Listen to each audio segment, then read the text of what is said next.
I got some bad news for the 76ers. Not only did they lose to the Jazz, but in the second quarter, they lost Ben Simmons. He went out with a shoulder injury. You see it right there. It's kind of a freaky little injury. They're calling it a sprained AC joint. They will do more testing today. Jalen, you've had an injured left shoulder for 7 years now. What does this mean for him moving forward? I don't anticipate that's going to be the type of injury that keeps him out really long. But I want to highlight something on that play that normally doesn't happen in today's game. Please rerun that play. And I want all of the fans to watch Royce O'Neal on defense. He didn't flop. He didn't fall. And look at his face. He shook his head like, nah, you ain't going through me. This a brick wall right here. That's how you play defense, everyone.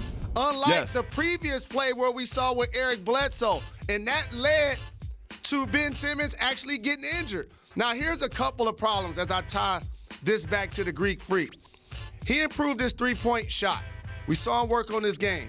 We showed him making 4 threes. Remember in the preseason, Ben Simmons made 1 3? And they had a parade in Philadelphia on Broad Street. Full parade.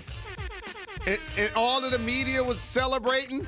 And I came on this program and said, you're not going to go from you're not going to go from not attempting shots outside of the paint to taking threes.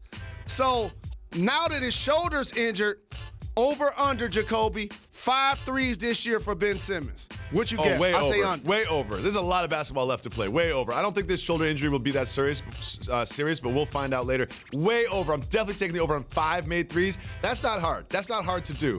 Jalen, we've already disrespected the referees, so I also want to point out something on that play that I liked. The no call. Not every contact is a call. Sometimes it's not an offensive foul or a defensive foul. It's just contact. That was a good no call by the referee. Jalen, something happened. I need you to take us behind the curtain.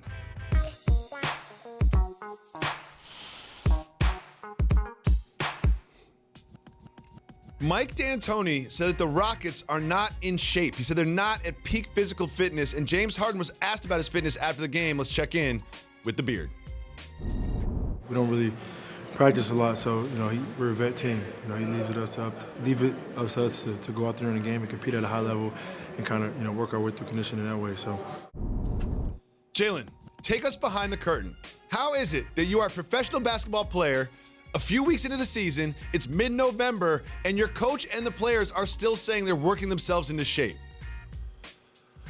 I saw a little tit for tat there. Mike D'Antoni tells the media his team isn't in shape. James Harden tells the media his team doesn't practice. That's normally where you get in shape. You want the players to be working out all offseason, and I always highlight the fact that back in the day, players worked out, okay? Players nowadays, they train. It's 24/7, it's 365, there's no off season. So now all of a sudden when you have training camp, there used to be 2-a-days. The league doesn't allow 2-a-days anymore. Players used to practice really frequently, even after they play heavy minutes sometimes. That doesn't happen anymore. Star players between games would practice heavy. That doesn't really happen as much as more. So now all of a sudden, like September in the NFL has become the new preseason. That's the exact same thing that's happening in the NBA in the early part of the year. What's up? Thank you so much for watching ESPN on YouTube. Don't forget to download the ESPN app, and if you want more premium content, which you do, make sure that you subscribe to ESPN+. See you soon.